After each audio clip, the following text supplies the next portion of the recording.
Si chiama Generazione Nuoro la neonata lista civica che si presenterà alle elezioni amministrative 2020 in corsa con Francesco Guccini.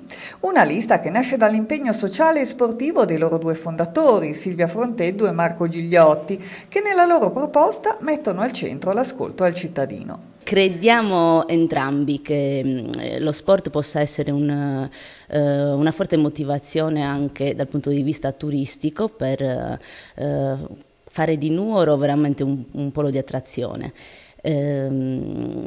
Vogliamo un cambiamento concreto, reale, vogliamo un comune che ascolti i giovani soprattutto, ma anche artigiani, commercianti.